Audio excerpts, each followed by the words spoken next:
Assalamualaikum warahmatullahi wabarakatuh. Salam sejahtera dan salam Malaysia Madani kepada semua. Hari ini, saya bersama-sama ahli kumpulan saya akan membentangkan tugasan kedua iaitu persembahan. Perjuangan memartabatkan bangsa belum selesai bagi kursus Sejarah Politik Tanah Melayu sehingga awal abad ke-20 dengan kod SJHK 3203. Saya Muhammad Daniel Faris bin Abdul Rahman bersama-sama ahli kumpulan saya iaitu Muhammad Adam Syawal bin Abdullah dan Wan Iman Amzah bin Wan Said.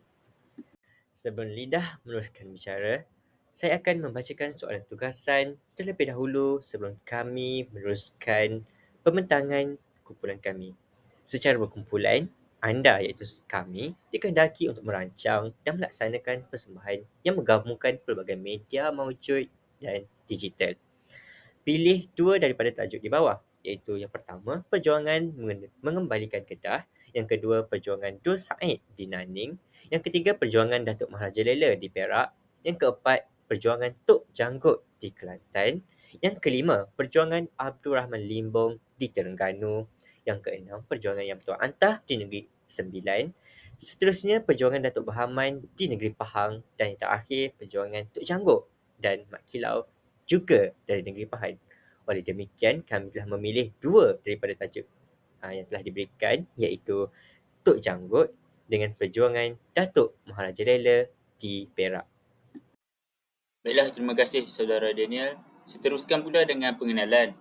Sebelum kemerdekaan dakwah Islamiah di Tanah Melayu menghadapi cabaran yang besar daripada serangan luar di mana penjajah telah menyusup masuk gerak kristianisasi dan proses sekularisasi yang menjadi ancaman kepada perkembangan dakwah di negara ini.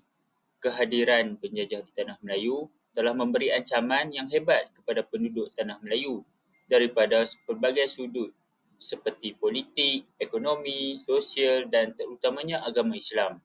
Baiklah, jadi di sebalik kejayaan mencapai kemerdekaan, maka wujudnya peranan dan pengaruh perjuangan bangsa Melayu yang menuntut kemerdekaan sebagaimana telah tercatat dalam sejarah. Hasil dakwah yang sampai ke Tanah Melayu telah memberi kesan yang mendalam dalam perjuangan kebangsaan Melayu, iaitu membebaskan tanah air daripada penjajah. Baiklah, kita terus pula kepada biodata Tok Janggut. Nama sebenar beliau ialah Haji Mat Hassan bin Munas. Namun, beliau dikenali sebagai Tok Janggut kerana memelihara janggut hingga ke paras dada. Jadi, Tok Janggut ini dilahirkan pada tahun 1853 di Kampung Saring, daerah Jeram, iaitu di Pasir Putih, Kelantan. Maka beliau menetap di Kampung Nering, Kelantan ini dan bekerja sebagai seorang petani dan meniaga. Selepas itu, Tok Janggut mendapat pendidikan awal di pondok di sekitar negeri Kelantan dan seterusnya melanjutkan pengajian beliau di Mekah. Maka dengan pengajian tersebut, beliau mahir dalam pelbagai bidang ilmu termasuklah ilmu persilatan. Jadi, Tok Janggut ini dikatakan ada pertalian darah ataupun pertalian rapat dengan Sultan Muhammad kelima, iaitu di mana bonda baginda adalah adik-beradik kepada ayah ataupun kepada ibu Tok Janggut. Dan ada juga yang mengatakan bahawa Tok Janggut ini adalah murid kepada Tok Kupaloh. Jadi Tok Janggut ini meninggal dunia pada 25 Jun 1915 dan beliau dikatakan ataupun diisytihar sebagai pejuang bagi membela masyarakat Melayu pada ketika itu. Baiklah, seterusnya kita lihat pula kepada faktor penentangan Tok Janggut terhadap British. Yang pertama iaitu sistem cukai yang membebankan. Hal ini kerana British memperkenalkan cukai tanah, cukai pokok dan cukai kepala. Jadi pada 100 tahun dahulu, British dengan licik telah memisahkan 4 wilayah tanah Melayu untuk menjadi wilayah Siam dengan perjanjian Anglo-Siam pada tahun 1909. Jadi dalam masa yang sama, British juga telah memasukkan negeri Kelantan ini ke dalam pentadbiran tanah jajahan British. Hal ini British berbuat demikian supaya mereka dapat merompak harta kekayaan negeri Kelantan. Jadi dengan cara senang ini, kolonial British ini mendapat harta kekayaan ialah dengan cara untuk memaksa rakyat Kelantan ini membayar cukai. Jadi sistem cukai membebankan ini adalah punca faktor ataupun punca dan faktor kepada penintangan Tok Janggut terhadap British. Kalau kita boleh lihat pada tahun 1915, British memperkenalkan peraturan cukai dan mewajibkan petani untuk membayar cukai tanah. Selain itu, British juga memperkenalkan beberapa cukai yang amat membebankan rakyat Kelantan kerana cukai yang dikenakan ini adalah berdasarkan hasil yang diperolehi. Hal ini bermaksud jika rakyat Kelantan tersebut memperoleh hasil yang tinggi, maka cukai yang dikenakan juga adalah tinggi. Jadi sebagai contoh, petani dipaksa menerima pakai sistem cukai tersebut dan mereka terpaksa membayar 60 sen untuk seekar hasil tanah, 3 sen untuk setandan kelapa, 5 sen untuk sejunjung sirih dan 20 sen untuk seekor kebak ataupun lembu. Dan petani juga dikenakan cukai sebanyak 50 sen untuk seekor anjing ataupun babi. Selain itu, pokok-pokok yang boleh dijadikan bahan binaan rumah, yakni bermaksud pokok yang mempunyai ketahanan yang kuat untuk dijadikan bahan buatan rumah, seperti pokok tembusu, pokok pinang dan pokok medang. Tumbuhan ini juga dikenakan cukai sebanyak $1 bagi setiap pokok. Setiap orang juga dikenakan cukai kepala sebanyak $1 untuk membayar kepada pihak British. Jadi selain itu, pihak British juga telah mewujudkan banci tanah supaya mereka dapat mempunyai rekod pemilik, jumlah dan kedudukan tanah. Jadi dengan cara itu, sesiapa yang gagal membayar cukai, pihak British akan mengetahui dan mereka akan mendenda kepada penduduk-penduduk yang tidak membayar cukai. Jadi walau bagaimanapun, Tok Janggut telah membantah pelaksanaan sistem cukai ini dan beliau sendiri tidak membayar cukai tersebut. Baiklah, faktor penintangan yang kedua iaitu kemerosotan ahli penjajah. Kalau kita dapat lihat pada tahun 1904, di mana waktu tersebut menyebabkan Tok Janggut terpaksa mencadangkan untuk membentuk pembangkang dan menubuhkan barisan penentangan. Jadi hal ini demikian kerana pengenalan sistem pentadbiran jajahan yang menyebabkan Engku Besar Jeram iaitu Tuan Ahmad merosot. Jadi selepas peristiwa itu, status Engku Besar Jeram Tuan Ahmad telah menjadi Tok Kuan muda yang hanya bertanggungjawab terhadap ketua jajahan Jeram sahaja. Sedangkan beliau ini merupakan cicit kepada Tengku Perdana Menteri Kelantan, yakni yang telah membentuk negeri Kelantan tersebut. Jadi kedudukan ataupun status beliau telah dijatuhkan oleh pihak British. Baiklah, yang ketiga iaitu kebangkitan pengaruh kerajaan Uthmaniyah. Kalau kita dapat lihat pada Perang Dunia Pertama pada tahun 1914, yang di mana telah mencetuskan kebangkitan masyarakat Islam sedunia terhadap penjajah barat ini. Jadi penjajah barat ini telah menyerang kerajaan Turki Uthmaniyah dan menyebabkan sentimen anti-British ini lebih meningkat. Oleh itu, kerajaan Turki Uthmaniyah ini menyeru umat Islam di seluruh dunia untuk berjihad menentang penjajah British tersebut. Jadi dengan seruan kerajaan Turki Uthmaniyah pada ketika itu, maka Tok Janggut menyahut seruan ini untuk menentang British di Pasir Putih, Kelantan. Baiklah, faktor penintangan Tok Janggut terhadap British yang keempat pula iaitu kesukaran membayar cukai. Selain sistem cukai yang membebankan, kaedah pembayaran cukai juga menyusahkan. Hal ini merupakan salah satu faktor penintangan Tok Janggut terhadap British. Sebagai contoh, tempat pembayaran cukai yang terletak jauh di bandar telah menjadi masalah yang besar kepada penduduk Kelantan ataupun penduduk tempatan ini untuk membayar cukai. Hal ini kerana masa untuk membayar cukai turut terhad kerana pembayaran hanya dapat dilakukan pada waktu tengah hari ataupun hari yang tertentu sahaja. Hal ini demikian kerana terdapat seorang sahaja pekerja yang bekerja di pejabat tersebut untuk memungut cukai dan mempunyai tenaga kerja yang terhad. Jadi terdapat penduduk menunggu selama 3 hari tetapi masih tidak dapat membayar cukai tersebut. Jadi Tok Janggut juga pernah pergi ke pejabat tersebut untuk beberapa kali untuk membayar cukai, tetapi cubaannya diakhiri dengan kegagalan kerana sistem ataupun cara kerja di pejabat tersebut yang lemah. Baiklah, faktor perintangan seterusnya iaitu sikap pegawai British daerah jajahan Pasir Putih.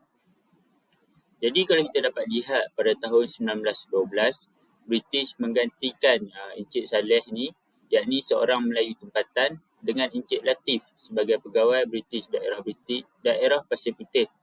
Jadi penduduk Kelantan ini tidak berpuas hati atas pelantikan Encik Latif sebagai pegawai daerah Pasir Putih kerana beliau bukan anak jati Kelantan tetapi berasal dari Singapura. Jadi beliau ini tidak disenangi oleh penduduk tempatan kerana terlalu keras dan tegas dalam menguatkuasakan undang-undang pajak baru yang telah diumumkan oleh pihak British. Jadi beliau ni merupakan seorang yang bersikap British dan enggan berinteraksi dengan penduduk tempatan. Jadi beliau ni kurang memahami sikap dan cara pemikiran penduduk tempatan. Jadi boleh dikatakan pelantikan Encik Latif ini adalah tidak kena ataupun tidak sesuai dengan jiwa rakyat Kelantan pada ketika itu. Kerana sikap dan sifat beliau ini menyebabkan menjadi punca ataupun faktor penentangan Tok Janggut terhadap British. Baiklah, saya akan menyambung pengutangan Saudara Iman sebentar tadi, iaitu peristiwa penentangan Tok Janggut.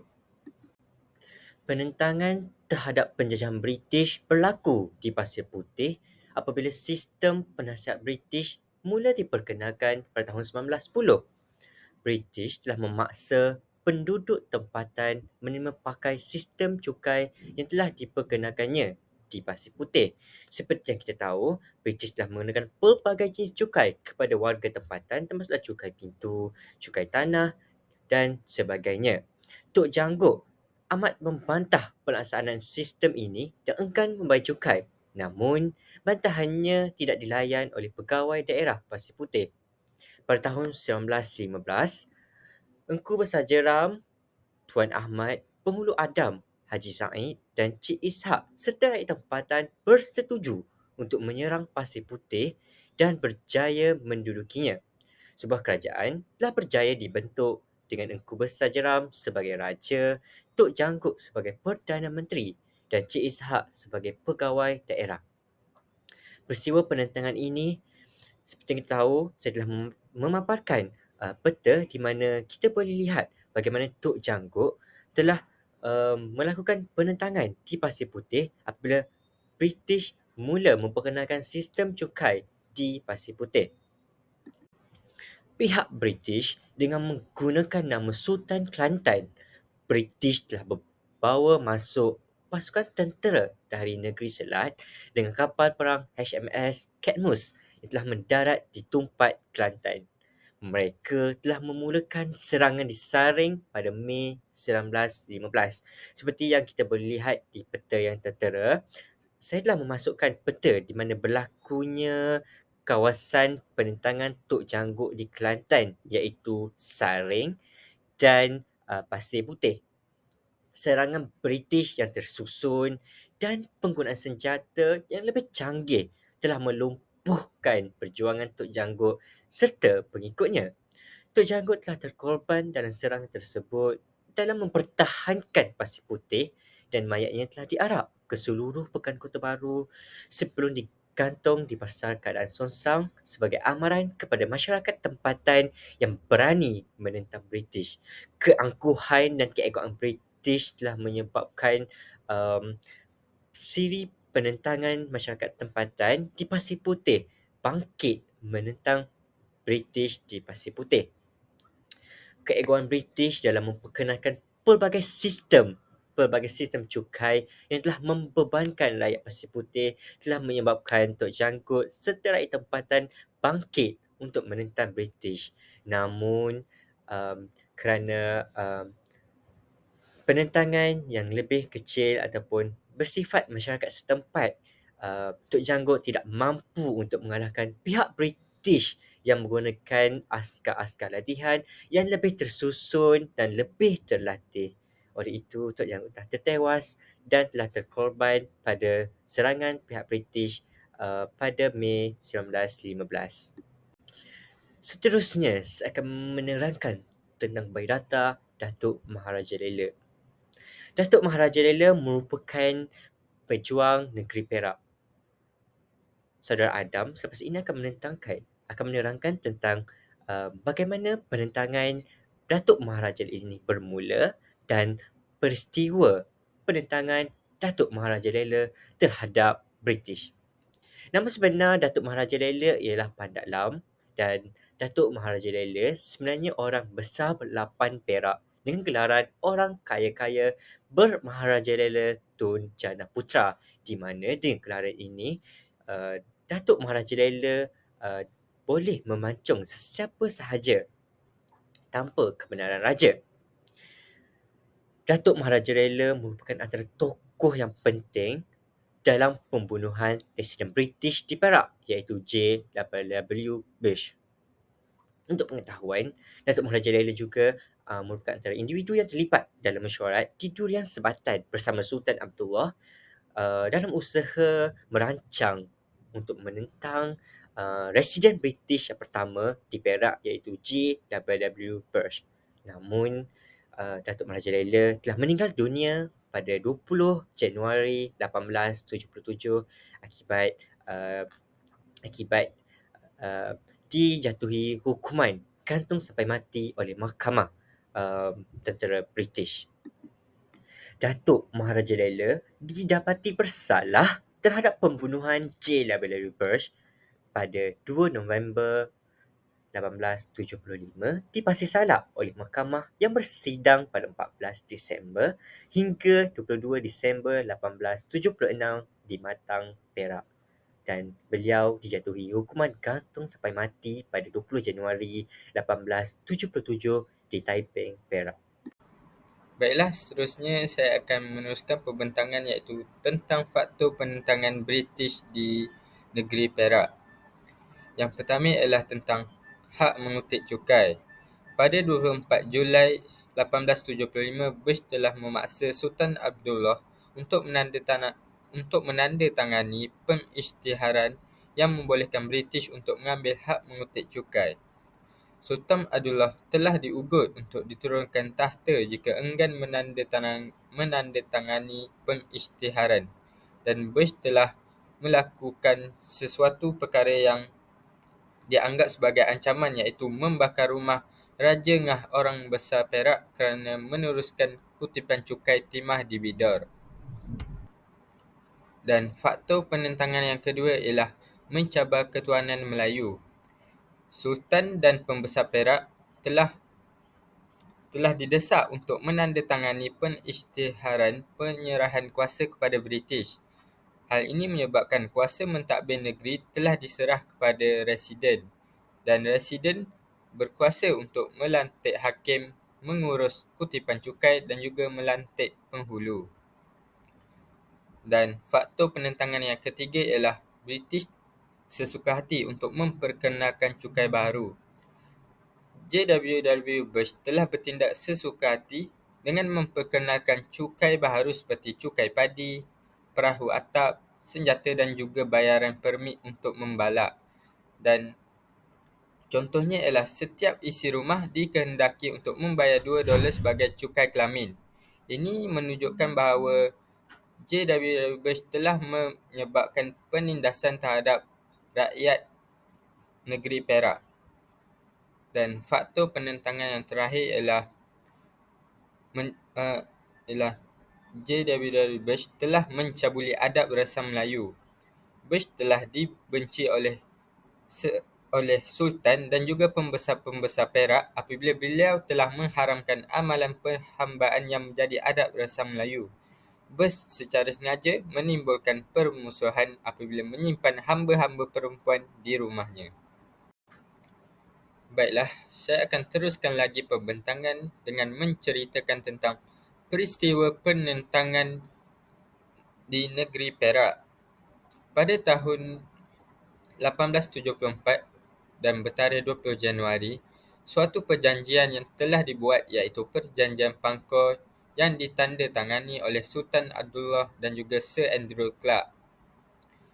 Seterusnya, pada bulan Februari 1875, Sultan Abdullah dan Datuk Maharaja Laila serta Pembesar Melayu Perak telah membantah terhadap campur tangan British dalam negeri Perak. Datuk Maharaja Laila bertindak membina kubu di Pasir Salak. Seterusnya, pada tarikh 21 Julai 1875, Datuk Maharaja Laila dan juga pembesar-pembesar Melayu di Durian Sebatang telah bermesyuarat untuk menentang undang-undang yang telah dikemukakan oleh British. Dan di samping itu, pada tarikh 12 September 1875, Datuk Maharaja Laila telah bersetuju untuk bertanggungjawab dalam membunuh J.W. Bush selepas bermesyuarat dan Sultan Abdullah juga memberitahu Sultan Ismail tentang rancangan tersebut. Baiklah, diteruskan lagi. Pada tarikh 31 Oktober 1875, walaupun Datuk Maharaja Laila telah melakukan penentangan terhadap British, namun Sultan Abdullah terpaksa menyerahkan Perak kepada British. Dan pada masa yang sama, terdapat kejadian yang berlaku iaitu Mat Arsyad, orang suruhan British, telah pun dibunuh oleh penduduk tempatan semasa menampal poster. Dan kemuncak bagi peristiwa penentangan ini ialah pembunuhan J.W. Bush oleh Seputun, Pandak Lam dan lain-lain lagi dengan arahan Datuk Maharaja Laila di Sungai Perak, Pasir Salak pada tarikh 2 November 1875. Dan sebagai tindak balas daripada pihak British telah pun menghantar 500 orang tenteranya untuk melancarkan serangan terhadap Pasir Salak dan juga kawasan-kawasan yang terlibat. Datuk Maharaja Laila dan juga Datuk Sagor melarikan diri ke Kota Lama. Dan akhir sekali, sebagai penutup bagi peristiwa penentangan tersebut, pada 20 November 1877, terdapat perbicaraan yang telah diadakan di Matang, Perak dan diadili oleh Raja Idris. Datuk Maharaja Laila bersama-sama Datuk Sagor, Pandak Lam, Seputong dan juga Pandak Induk telah dijatuhi hukuman gantung, dan Sultan Abdullah juga dibuang negeri bersama-sama pengikutnya ke Pulau Seychelles. Baiklah, itu sahaja tentang peristiwa-peristiwa penentangan yang terjadi di negeri Perak. Selanjutnya, sejauh manakah pendudukan kuasa asing mendorong masyarakat tempatan untuk berjuang mempertahankan negara? Oleh demikian, kita perlu melihat kembali kepada perjuangan tokoh-tokoh terdahulu seperti Datuk Maharaja Laila, Tok Janggut, Dul Said dan lebih ramai lagi pejuang nasionalisme di tanah Melayu dalam menentang penjajahan British. Oleh demikian, kita melihat kepada sebab penentangan uh, pejuang tanah Melayu, pejuang-pejuang tokoh nasionalisme ini menentang British. Yang pertama ialah dasar penaklukan British. Seperti kita tahu, British menggunakan dasar penaklukannya di mana menjadikan negeri-negeri di tanah Melayu sebagai negeri-negeri jajahan mereka. Yang kedua ialah pembesar kelebihan kuasa dan pengaruh. Kedatangan British ke negeri-negeri Melayu telah menyebabkan raja dan pembesar telah kehilangan kuasa dan pengaruh. Hal ini demikian kerana kuasa memungut cukai sebelum kedatangan British diuruskan oleh para pembesar. Namun, selepas kedatangan British, kuasa memungut cukai telah diberikan kepada residen British yang bertugas di negeri-negeri Melayu. Hal ini telah menyebabkan pembesar rasa tidak puas hati terhadap sistem yang telah diperkenalkan oleh British. Selanjutnya ialah campur tangan British terhadap adab resan. Seperti yang kita tahu apa yang berlaku di Perak, J.W. Bush telah menghapuskan sistem perhambaan di negeri Perak apabila beliau menjabat jabatan sebagai residen British di Perak. Hal ini amatlah bertentangan dengan adab resam di negeri Perak kerana sistem perhambaan merupakan salah satu adab resam di negeri Perak.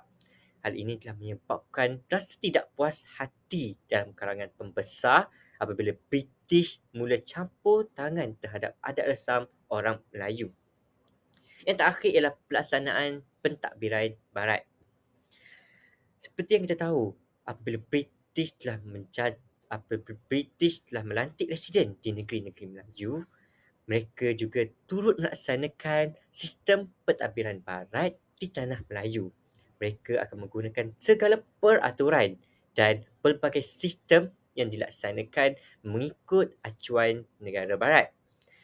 Hal ini telah menyebabkan rakyat tempatan terbeban dengan pelbagai sistem cukai yang telah diperkenalkan dan telah menyebabkan rakyat terpaksa mengikut apa sahaja peraturan peraturan yang telah diperkenalkan oleh British dan menyebabkan berlakunya penentangan terhadap orang British.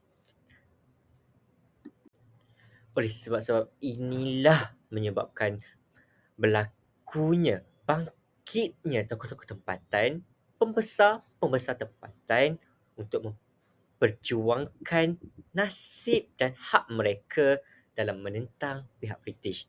Namun, perjuangan mereka ini hanyalah bersifat setempat dan akhirnya menemui kegagalan. Namun, suka untuk saya katakan bahawa perjuangan tokoh-tokoh inilah yang menyebabkan berlakunya gerakan nasionalisme tahap kedua di tanah Melayu sebelum negara mencapai kemerdekaan pada tahun 1957. Kerana gerakan inilah menyebabkan gerakan nasionalisme tahap kedua menjadi lebih radikal dan lebih bersifat kebangsaan bagi memupuk perpaduan supaya penentangan terhadap British menjadi lebih berkesan. Oleh demikian, sebagai rakyat Malaysia, kita mestilah menghargai setiap perjuangan bangsa. Kita mestilah menghargai setiap perjuangan tokoh-tokoh terdahulu dengan mengetahui setiap peristiwa penentangan yang berlaku dalam agar masyarakat generasi akan datang mengetahui siapakah tokoh-tokoh yang terlibat dalam mempertahankan hak orang Melayu daripada terus ditindas oleh pihak British. Berdasarkan beberapa peristiwa perjuangan yang telah dibentangkan, terdapat beberapa pengajaran yang dapat kita ambil sebagai pedoman untuk masa hadapan. Yang pertama ialah tentang kepentingan ilmu pengetahuan. Tanpa ilmu pengetahuan, kita mudah untuk dipermainkan oleh pihak yang lebih maju yang cuba untuk mengambil kesempatan terhadap kebaikan orang kita. Oleh itu, kita perlulah sentiasa meningkatkan ilmu pengetahuan kita agar tidak mudah terpedaya dengan tipu helah penjajah. Dan pada masa yang sama, ia juga dapat membantu negara kita dalam membangun ke arah yang lebih baik. Dan pengajaran yang kedua ialah kita perlulah bersatu padu dalam masyarakat. Hal ini kerana kita hanya akan menjadi sesuatu bangsa yang berjaya jika kita bersatu padu dan mempunyai kekuatan ekonomi. Tanpa kekuatan ekonomi, kita akan mudah terpedaya dengan bantuan dan tawaran yang diberikan oleh pihak musuh. Kita perlu berwaspada terhadap sebarang tawaran yang diberi oleh pihak luar terhadap negara kita kerana setiap tawaran yang diberi itu pastilah mempunyai motif yang tersendiri yang mungkin dapat menjejaskan keamanan negara kita. Seterusnya ialah kita perlulah mempunyai semangat juang yang kekal. Kita perlulah belajar daripada sifat pemimpin masa lampau yang tidak mudah berputus asa dalam perjuangan. Sebagai contoh, kita dapat melihat terhadap perjuangan Datuk Maharaja Lela yang sanggup bertanggungjawab dalam membunuh J.W.W. Bush walaupun tahu bahawa dia mungkin akan pergi ke tali gantung. Dan sifat tersebutlah yang menyebabkan mereka gigih berjuang hingga mencapai kejayaan dan berjaya untuk membebaskan negara kita daripada penjajah. Dan pengajaran terakhir ialah kita mestilah mempunyai tekad yang tinggi dalam mempertahankan kedaulatan negara. Kesannya, kita dapat membebaskan negara kita daripada penjajahan dan menjadikan negara kita ini sesuatu negara yang berdaulat dan juga merdeka. Oleh itu, kita perlulah mempertahankan kedaulatan negara dan juga menentang segala bentuk penjajahan. Kerana dengan cara ini, kita dapat memastikan negara yang kita duduki ini dapat membolehkan masyarakat untuk hidup dengan aman dan juga damai. Baiklah, itu sahaja pengajaran daripada peristiwa-peristiwa perjuangan oleh tokoh-tokoh tempatan. Baiklah, seterusnya kita beralih pula kepada langkah-langkah yang boleh diambil untuk mengembalikan maruah negara yang telah tercalar. Langkah yang pertama iaitu mewujudkan kestabilan politik dan kemakmuran ekonomi. Sebagai contoh, pemerintah khususnya perlulah mengambil tindakan dalam pentadbiran supaya lebih cekap, dan pemerintah juga perlulah mengamalkan sikap untuk mengelakkan amalan rasuah dalam pentadbiran. Jadi dengan mengelakkan amalan rasuah ini, ia dapat memastikan agihan sumber kekayaan negeri ataupun negara ini secara adil kepada semua kaum melalui dasar-dasar pembangunan negara yang telah ditetapkan oleh pihak kerajaan. Selain itu, pemerintah juga boleh melaksanakan undang-undang negara menurut perlembagaan secara berkesan. Jadi perkara-perkara ini akan memberikan pelbagai manfaat kepada rakyat dan juga pihak kerajaan dalam mengembalikan maruah negara yang telah tercalar.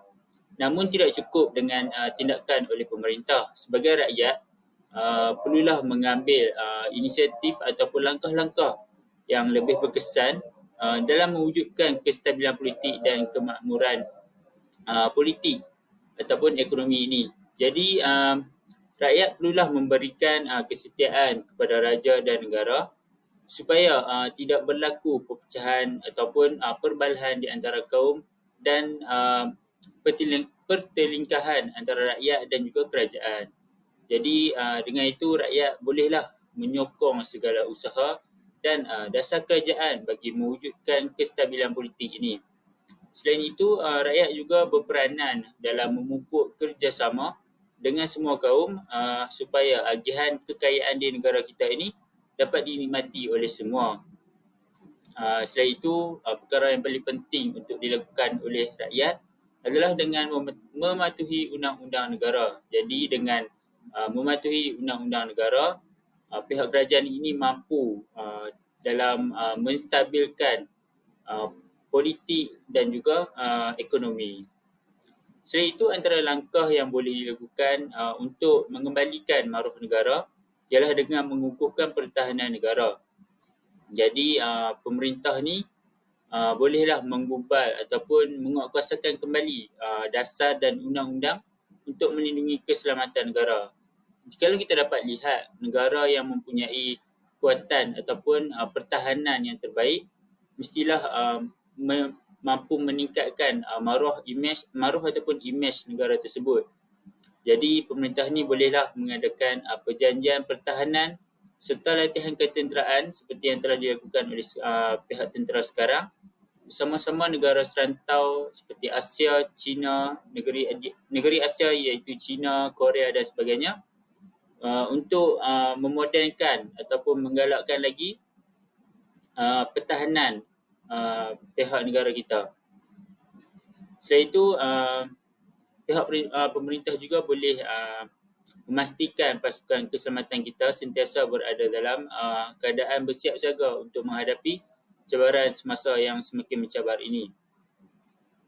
Jadi tidak cukup dengan tindakan oleh pemerintah, rakyat juga perlu memainkan peranan dalam mengukuhkan pertahanan negara ini.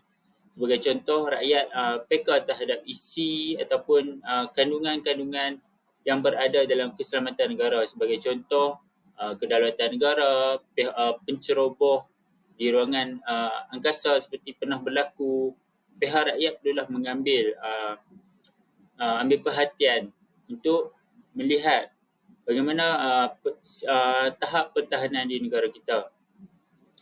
Jadi pihak rakyat ni juga bolehlah ataupun perlu mengelak kolaborasi dengan pihak luar yang boleh mengancam keselamatan dan kedaulatan negara.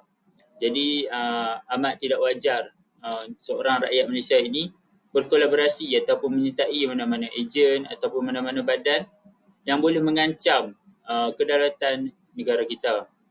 Jadi pihak rakyat ni bolehlah menganggotai pasukan keselamatan ataupun pasukan sukarelawan untuk mempertahankan negara. Sebagai contoh, kita ada askar wataniah, kita ada pasukan simpanan tentera pelapis. Semua ini boleh dianggotai oleh rakyat dalam mengukuhkan pertahanan negara. Baiklah, langkah yang ketiga yang boleh diambil adalah memberi galakan dan sokongan kepada pelajar.